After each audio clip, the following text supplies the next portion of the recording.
বৌদি, মরুভূমির তৃষ্ণা আমার জানা নেই সত্য, কিন্তু আমি জলজড় নই।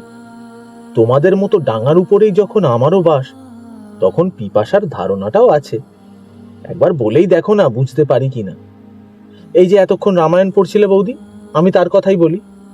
সীতার যে রূপের আগুনে রাবণ সপরিবারে ধ্বংস হয়ে গেল, নারীর এই রূপ জিনিসটা কি?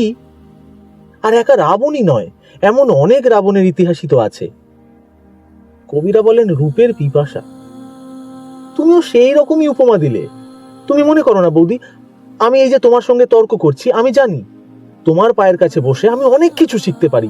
আমি শুধু জানতে চাই, একে পিপাসা বলা হয় কেন?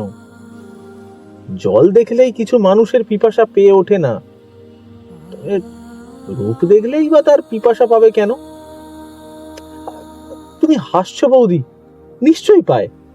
না পেলে সংসারে বড় বড় কবিরা শকুন্তলাও লিখতেন না, রোমিও জুলিয়েটও লিখতেন না। তাই তো জানতে চাই বৌদি, নারীর এই রূপ জিনিসটা আসলে কি?